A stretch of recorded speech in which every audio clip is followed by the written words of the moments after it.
Hey guys, what's up? It's Finch here. A bit of an unscripted little follow-up video to all the draft content I've been putting out lately. I just thought I'd go on some reflections on this big tournament I just put in. I also plan on uploading all of my games for the EMBA draft tour, which just drafted for against some really strong players in the draft community. So keep your eyes open for those games, and then an eventual reflection video on that once that tournament ends. But for now, I just figured I'd go through basically what the tour was and why I loved it so much. Basically 300 some odd, 320 people all entered in. There were a bunch of pools. Everyone drafted. 16 different drafts happened. No, 20 different drafts happened. Sorry. Then we're put into our little battle pools. And I this is just summarizing run before we get into more of the analysis part. Where was I? I went 4L plus 16. I beat Gypsy. I beat ELMNT. Beat Axel Raid, and a bit of a controversial game. And I beat Keegan. Um, Keegan lost to ELMNT. It's kind of hilarious. Not gonna lie. Um, All right. Besides the point. Anyway, so that all happened. I went 4L plus 16. So because of that, I finished in now oh no bracket teams. I finished as a 1, 2, 3, 4, 5, 6. I finished as the 7 seed. So 128 people advanced in the brackets, top two of each five, and there were 64. And I finished as the seventh overall seed, given my 4-0 and my differential. So it was great. So then I go down. And I played a seventh worst seed. I played Carl Draco, yeah. And we had a nice game. I emerged victorious. Had that one for sure. And then next game I played Tremono. Yeah, I played Tremono, and they're on 64, and we had a nice game as well. He had some cool stuff, but I was able to just edge him out there for sure. Definitely a nice team though he had. And then after that, I played this guy Mustang, who was probably the best dude I played yet. In the round of 32, and he had a really good team as well. I was able to emerge victorious. All those games are on my channel. So because I won all those, I advanced into the top 16, which is all the teams you see here. And I managed to, thankfully, win my first two games against an opponent that went by the name of Vesuvius, who's a really good player. He's a solid team as well. I won that game, and then I beat Dugal. So I was all the way in the top 8 at that point for sure. And then I lost to John W. and Hiker Toad, who are probably two of the best draft players out there right now. So ultimately, I finished tied for fifth. But all 11, 10, 11 games I played, all of them were really fun, exciting. So it was great. But what I really want to go through here is not draft, the draft board. I want to talk about what I love about draft. You see this draft board. There's so many things you can choose from. I love the fact that it's not like super standardized. I love the fact that there's no like good and bad per se. You could make so much out of your own interpretation. You could build specifically to so many things. You could draft specifically to so many things. I think that element of draft makes it stand out from Smogon, and I guess you can consider this my personal advertisement for Smogon players who are in tune with team building to try out the draft format. Really, I think it would be a great idea for a lot of the higher level Smogon players maybe give this a try, because the fact of the matter is that the level of play in drafts is definitely strong, but I don't think it's quite on par with the top notch Smogon community. I mean, I think the top players in draft are just as good, but I think the depth on Smogon is probably a bit superior to that of draft. So I think you guys could do well. I mean, that was evidenced by Hayburner, Metal Grows, me, Rob Jr., who's I guess more of a draft player himself, all going as far as we did, all making the top 16, and Rob Jr., John W., and I all Smogon players, although again, those two played draft a lot more than I do. All made top five as well. So I think that's just a testament that you can and will transition well. But there's just so many cool things. I do have a few pieces of feedback. I mentioned this in the Discord the other day, but some things I think were mistiered. First and foremost, I think Mega Aerodactyl and Zard X could probably swap. Mega Aerodactyl's coverage makes it ridiculously good in draft. It's always going to be effective, and it's actually can run a lot of bulk in some matchups because not many teams have things faster than it. So it's really cool and the things you can do with it. And Zardex, just kind of underwhelming, especially when you're seeing Slowbro, Toxapex, physically defensive Gliscor has potential to be used. So many things that can keep it in check. And then a slew of priority users to potentially revenge kill it. And a lot of things that can be EV'd and bulk cannot die. I just feel like Zardex's lack of ability to counteract hazards, it can't run heavy duty boosts as a Mega. It makes it a lot weaker than before. And segueing off of this, Slowbro and Mega Slowbro found themselves being worth 13 points. Both of these Pokemon we use so much. Teleport plus Regenerator are so good. Um, Probably should be moved up. In general, I use Mega Slowbro. And honestly, I kind of wish I picked Slowbro in a different Mega, but hindsight is what it is. It's phenomenal. Teleport in general is great. Regenerate in general is great. It's just worth noting. Other things in the top tiers, I kind of had astute observations on. So Fable for some reason was 15, but Magic Guard's so good, Teleport's so good, it brings so much versatile utility. I could easily see it being worth 16. Um, and Gliscor is always around one pick in my eyes. Not saying he's worth 18, but of the 17s, it's probably one of the best ones. I think it's actually the best ground type. I rank it above Zygarde personally. Wow, Gliscor is just amazing, honestly. What else? Dracovish is surprisingly underwhelming. I guess it's just because a lot of people pick things like Tangrowth, Slowbro, Toxapex, and you could know just to go full physically defensive against Dracovish teams. So perhaps the predictability element there is underwhelming. I also think Greninja is kind of subpar for water types. 'Cause it's smart only, as you see there. And I just think, despite having great coverage and access to spikes, it's so fragile and predictable at this point, despite the versatility that's built in with the sets that it could use. It's not great. Personally, the waters I prefer are Slowbro, as I said before, Suicune, who I think is worth 14 points, yeah, and Rotom Wash. I think picking one of those three is pretty important, all things considered. Or Toxapex, of course. Toxapex, unfortunately, though, is also worth a lot of. Wait, is it not worth? Where's Toxapex?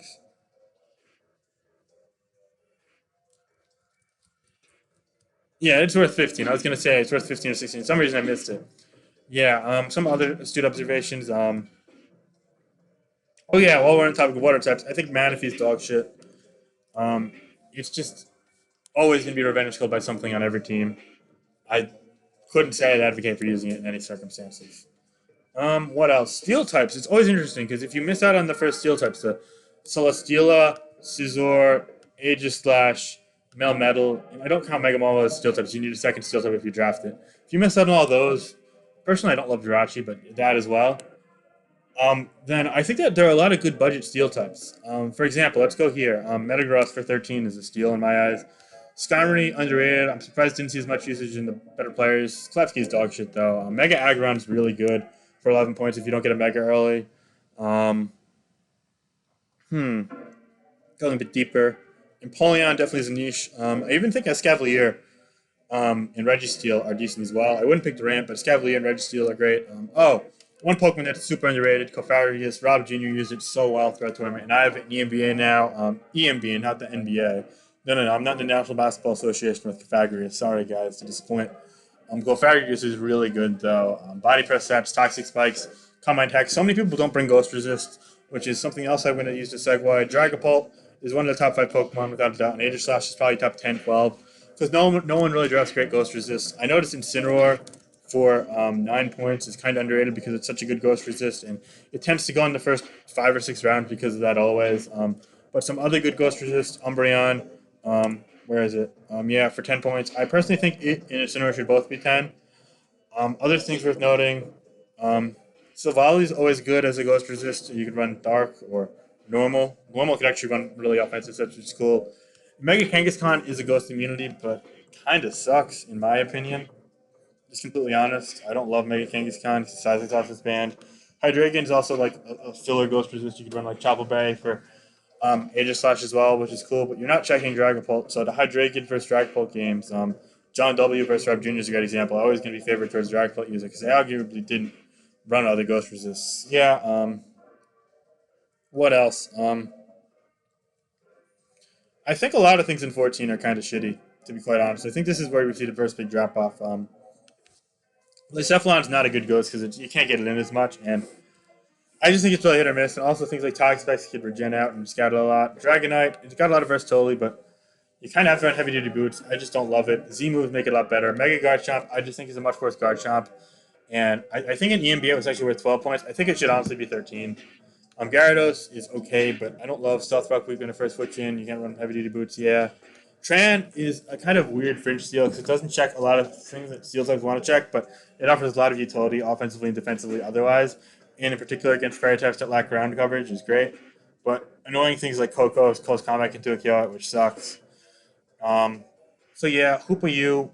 I know Gypsy drafted it, but I can't say I advocate for it. I just think it's an inferior Hydreigon or Victini type of breaker, a budget one. I don't really love it. I personally wouldn't get it under any circumstances. Same for Kartana It's not a real steel type, and it awkwardly compresses your team because you want a grass type to check Coco. Offensively, it can be great, but if you face a Scizor or a Cofagrigus or a Celesteela or a Corviknight or a Charizard or a defensive Komo or wow, I'm listening to so many things. Maybe because Kartana just isn't worth it. There are too many things at Hard Wallet for it to comfortably take up your steel slot and your bulky grass slot. So fuck that. Keldeo, can't justify it over other water types. Sorry, it's hard comparatively. Kyurem is really good though. I think Kyurem is fine here. Lando I, awkward, again, it's just not one of the better ground types, doesn't check much. Pinsir, I don't like his stealth rock weakness. Salamence, don't like his stealth rock weakness. Force use heavy duty boots, and I think the utility is diminished, and it's just not a great mixed attack relative to other options. Suicune I love. Thundurus plus hit power, not great. Tyranitar I love. Mega Venusaur I love. And Weavile I think is just a shitty dark type. So I just think there's like, it kind of like, this is where like everything 15 and above is great. Besides Manaphy, pretty much. Yeah, Manaphy I don't like, and Scizor. But I've seen a lot of people use Scizor well. No, I've seen no one use Manaphy well yet. But 14 is just kind of like where you get from like the really good like A or S tier Pokemon, and then like you kind of hit that like B plus fringe rank, if you will. If you're familiar with like Smogon viability ranking terms, if not, then B is like the equivalent to like okay, pretty good, definitely viable picks like in the top end, but not great. And I just feel like there's like a lot of parity here. I feel like the 14 rank could maybe be remodeled a bit to reflect that. But also, this is my limited experience opinion, but I just think that like when it came to me, I always wanted to draft 6 or 7, ideally 7, because like that means I could maximize the like good mons that I get, and I think I always want to use as many of those as I can. So if I could always be bringing like 5 of those or 4 of those, and then like one really good 13 or 14, that'd be great. And if you look at my draft, I ended up picking 18, 17, and I went with Slowbro, but that really should have been a 15. And also, here's the deal. I wish I didn't pick Rhyperior, and I got a higher up ground earlier, and then I waited around and I got regular Slowbro instead of Mega Slowbro, and then I picked a weaker Mega later. Like, and that would be the ideal draft, I think. And then I'd have 3 Pokemon 15 or higher, and 4 if regular Slowbro was up there like it should be.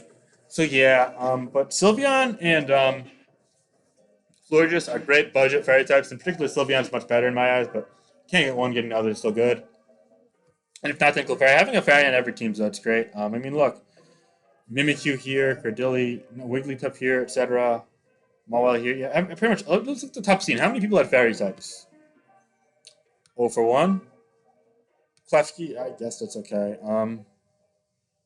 Coco, Mawile. Oh, none here. Interesting. Weezing, Sylveon. Yeah, that's me. Surprised that Vesuvius had none. Togetic. Yeah, I mean, just even drafting one late, like Togetic or Clefairy or Wigglytuff can go such a long way.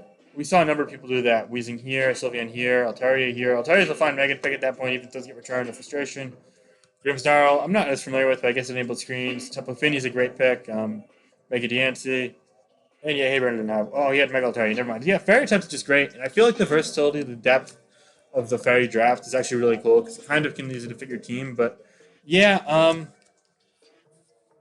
I think there's just so much that is really exciting and you could really worth like debating. And part of this video is like intended to like give a bit of like my thoughts on the tier lists and strategy for future drafts. Because I know a lot of people are like newer to drafts and want my input. People apparently are like addicted to like my analysis. Now I pick apart teams, so like I guess this kind of is an extension of that. But also, I just want to say this format is so fun, so creative. It takes different skill sets than Smogon singles, and I love what that brings out in me. So I'm really tired now, so I'm probably gonna cut this in a couple minutes. But I just want to say, try out Draft if you can. I definitely would recommend it. So many cool things I was able to do. And while this tournament I didn't make it as far as I'd like to, I still made it pretty far, and it was really fun. So thank you so much for watching this and my other draft videos. And this is gonna be it for now. But EMBA games are gonna come soon. I played Blitz this week, so I'll hopefully get that video up later this week. And that aside, stay tuned, guys. Hope you enjoy my content. Leave a like if you do. Subscribe if you do. That's it, guys. Have a nice night. Peace.